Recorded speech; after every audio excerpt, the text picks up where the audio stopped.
4 मेला हे लोक संप करणार आहेत असं त्यांनी म्हटलंय. त्यांनी आवर्जून संप करावा, पण तो संप फक्त त्यांनी संप म्हणून न ठेवता त्यांनी त्यांचं जे राज्य आहे जिथे त्यांना हिंदी बोलण्याचं स्वातंत्र्य आहे आणि ज्यांना महाराष्ट्र नको आहे, मराठी भाषा नको आहे, इथला आग्रह हा दुराग्रह वाटतोय, त्यांनी इथून जाताना आपल्या रिक्षा आणि आपलं बाढबिस्तरा घेऊन आपल्या राज्यामध्ये परत निघून जावं.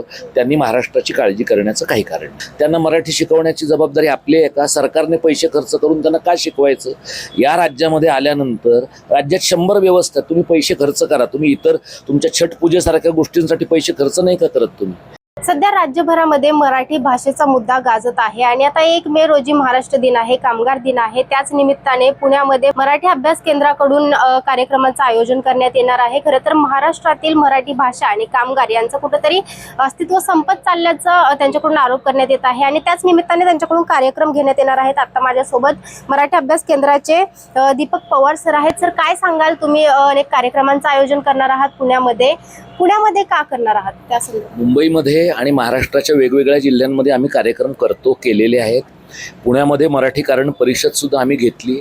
आता आम्ही पुण्यामध्ये मराठी कारण जागर यात्रा घेतो आहोत आणि सारसबागेतल्या अण्णाभाऊ साठेंच्या पुतळ्यापासून ते अलका टॉकीज जवळच्या सेनापती बापटांच्या पुतळ्यापर्यंत मराठी कारण जागर यात्रा करणं, त्या संपूर्ण प्रवासामध्ये परिसीमन म्हणजे डिलिमिटेशनच्या विषयावरचं पथनाट्य सादर करणं, इतर सांस्कृतिक सगळी सादरीकरणं करणं, हे आम्ही यासाठी करतो आहोत की आम्हाला असं वाटतं की महाराष्ट्र दिन आणि कामगार दिन हे ज्या पद्धतीने उत्सव या स्वरूपात महाराष्ट्रात साजरे व्हायला पाहिजेत, ज्या पद्धतीने 107 लोकांनी हौतात्म्य पत्करून हे राज्य मिळवलं आहे, ही भावना अधोरेखित करणारे उपक्रम व्हायला पाहिजेत. तसं न घडता संपूर्णतः या कार्यक्रमांचं सरकारीकरण झालं आहे आणि समाजाची स्वतःची महाराष्ट्र दिनाच्या बद्दलची काही एक जबाबदारी आहे असं समाजाला वाटत नाही.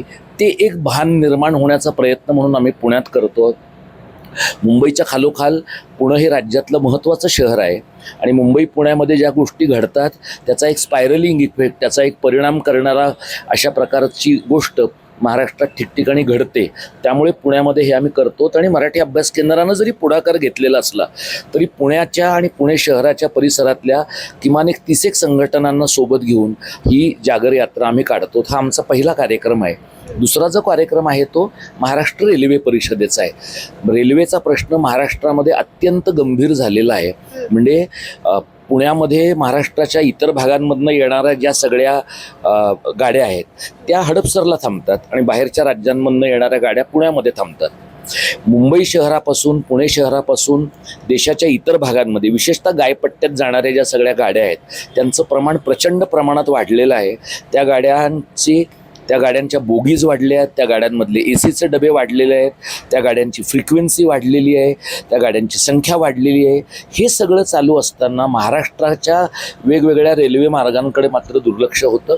विदर्भ, मराठवाडा, कोकण, पश्चिम महाराष्ट्र, खानदेश यांच्यामधनं महाराष्ट्रामध्ये पुण्यात, नाशकात, औरंगाबादला म्हणजे आत्ताच्या संभाजीनगरमध्ये, मुंबईमध्ये ज्यांना कोणाला यायचं आहे त्यांना ते सोपं व्हायला पाहिजे आणि हे दळणवळण सोपं होणं म्हणजे एकूणच उत्पादनाची व्यवस्था, विक्रीची व्यवस्था यांच्यातलं नातं पक्कं होणं आहे. त्या दृष्टीनं ही रेल्वे परिषद आम्ही पुण्यात करतो आहोत.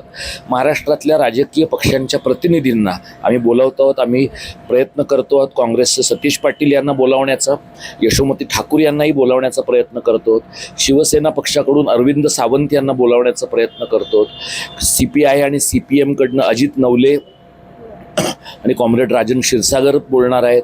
मनसेचे अविनाश अभ्यंकर त्यांच्या पक्षाची भूमिका मांडणार आहेत आणि अक्षय महापदी हे रेल्वेचे अभ्यासक त्यांची भूमिका मांडणार आहेत. ही फक्त चर्चेसाठीची चर्चा नाही. आम्हाला असं वाटतं की महाराष्ट्राचा रेल्वेसाठीचा आराखडा काय आहे, महाराष्ट्राचा रेल्वेसाठीचं धोरण काय आहे, रेल्वे ही जर भारतीय रेल्वे उत्तर भारतीय रेल्वे म्हणून ऑपरेट करत असेल तर आपण काय पद्धतीनं त्याला आव्हान दिलं पाहिजे याचा एक विचार करावा, या दृष्टीने या परिषदेचं आयोजन केलं. नक्कीच सर, पण आता पत्रकार परिषदेमध्ये तुम्ही अनेक मुद्दे मांडले, त्यामध्ये मराठी कामगार असतील त्यासोबत मराठी भाषेवरती देखील अनेक मुद्दे मांडले. काय वाटतंय यामध्ये कुठेतरी घुसमट होतीये मराठी माणसांची, मराठी भाषेची? काय वाटतंय या संदर्भात तुम्हाला? कोण जबाबदार आहे याचं?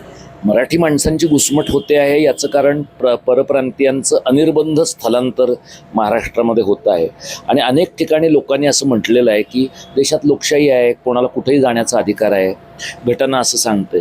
घटना जेव्हा लिहिली गेली त्यावेळेला या देशामध्ये देशातल्या काही राज्यांमधनं प्रगत राज्यांमध्ये हजारो माणसं, लाखो माणसं एक्झोडस झाल्याप्रमाणे अगदी वसाहत निर्माण करण्याच्या पद्धतीने शिरतील अशा प्रकारचा विचार घटनाकारांनी केला नव्हता. आणि जर त्यांनी तो विचार केला असता तर कदाचित याबाबतच्या तरतुदींचाही त्यांनी फेरविचार निश्चितपणाने केला असता.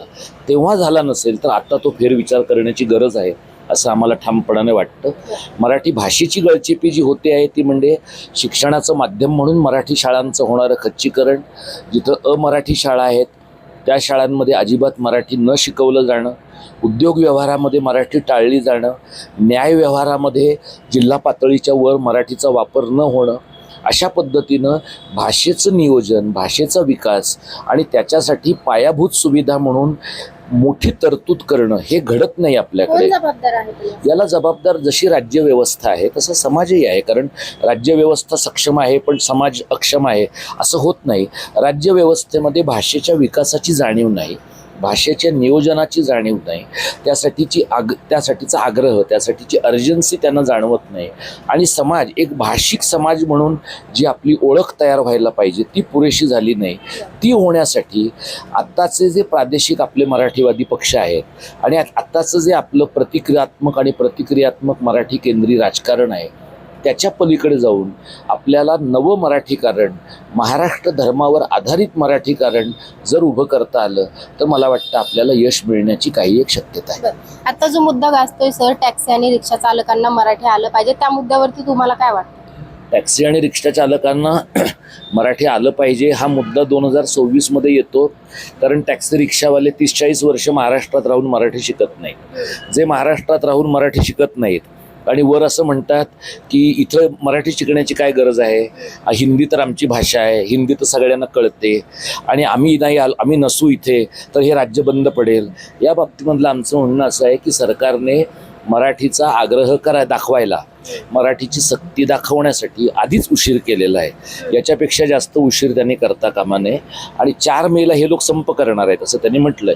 त्यांनी आवर्जून संप करावा, पण तो संप फक्त त्यांनी संप म्हणून न ठेवता त्यांनी त्यांचं जे राज्य आहे जिथं त्यांना हिंदी बोलण्याचं स्वातंत्र्य आहे, जिथं ते असं म्हणतात उत्तर भारतीय मंडळी की आम्ही कष्टाळू आहोत, आमच्याशिवाय हे राज्य चालणार नाही, शहर चालणार नाही, तर खरंच तुमच्याशिवाय हे राज्य आणि शहर चालणार नाही का हे लोकांना कळू दे. तुम्ही तुमच्या राज्यामध्ये जाऊन तुमची जी देवभूमी आहे, पवित्र भूमी आहे, तिथं जाऊन तुम्ही रोजगार मिळवा, म्हणजे तुम्हालाही कळेल की तुमच्या राज्यामध्ये रोजगाराची उपलब्धता किती आहे. त्यामुळे महाराष्ट्र सरकारने अत्यंत कठोरपणे, अत्यंत निर्दयपणे या नियमांची अंमलबजावणी केली पाहिजे. आणि ज्यांना महाराष्ट्र नको आहे, मराठी भाषा नको आहे, इथला आग्रह हा दुराग्रह वाटतोय, त्यांनी इथून जाताना आपल्या रिक्षा आणि आपलं बाढबिस्तरं घेऊन आपल्या राज्यामध्ये परत निघून जावं. त्यांनी महाराष्ट्राची काळजी करण्याचं काही कारण नाही. बरं, अनेक जण त्यांची समजूत देखील काढायला जातात. मूर्ख लोक आहेत ते, त्यांची समजूत काढण्याचं काय कारण आहे? त्यांना मराठी शिकवण्याची जबाबदारी आपली आहे का? सरकारने पैसे खर्च करून त्यांना का शिकवायचं? या राज्यामध्ये आल्यानंतर राज्यात 100 व्यवस्था, तुम्ही पैसे खर्च करा. तुम्ही इतर तुमच्या छटपूजेसारख्या गोष्टींसाठी पैसे खर्च नाही का करत तुम्ही? तर तुम्हाला राज्यामध्ये शिकण्यासाठी, तुम्हाला भाषा शिकण्यासाठी का पैसे खर्च करावेत? तुम्ही जर्मनीमध्ये गेलात, जर्मन शिकायचं आहे, ते काही जर्मन सरकार नाही तुमची सोय करत. महाराष्ट्रामध्ये तुम्हाला मराठी शिकायचं, तुमची तुम्ही सोय केली पाहिजे. आणि आता कोमसाप, मसाप हे सगळे, मुंबई मराठी साहित्य संघ यासारख्या संस्था त्यांना मराठी शिकवणार आहेत. मुळात यांचं ते एक्सपर्टीज नाही आहे. मुंबई विद्यापीठाच्या जर्मन विभागाने यासाठीचा अभ्यासक्रम आधीच तयार केला आहे. तो थोडा मोठा आहे असं सरकारला वाटतं. तर तो जो अभ्यासक्रम आहे तो या लोकांनी शिकण्याची तयारी दाखवली पाहिजे. पण आम्ही जर मुंबई पुणे सोडून गेलो तर मुंबई पुणे धावणारच नाही असं देखील त्यांच्याकडून म्हणण्यात येते. ते निघून गेल्यानंतर मुंबई पुण्याचं काय होईल ते मराठी लोक बघून घेतील. त्यांनी काळजी करण्याचं कारण नाही आहे. आता त्रिभाषेबद्दल देखील सर तुम्ही अनेक आंदोलन केले होते, तो मुद्दा कुठपर्यंत आलेला आहे? आता नरेंद्र जाधवांच्या समितीनं दिलेला अहवाल थंड्या बस्त्यात आहे. फडणवीसांना जेव्हा वाटेल त्यावेळेला फडणवीस तो बाहेर काढतील. हिंदीच्या बाबतीमध्ये कोणत्याही प्रकारची सक्ती झाली तरी रस्त्यावर उतरून आंदोलन होईल, एवढंच मी तुम्हाला सांगतो. तर हे होते दीपक पवार. आणि एकूणच जर आपण पाहिलं तर आता महाराष्ट्र दिन आणि कामगार दिनानिमित्त त्यांच्याकडून अनेक कार्यक्रमांचं आयोजन करण्यात येणार आहे. त्याचसोबत टॅक्सी चालक आणि रिक्षा चालकांच्या मुद्द्यावर देखील त्यांनी ठाम मत मांडल्याचं आपल्याला पाहायला मिळते. पुण्याहून स्नेहल निमगिरे, महाराष्ट्र टाइम्स ऑनलाईन.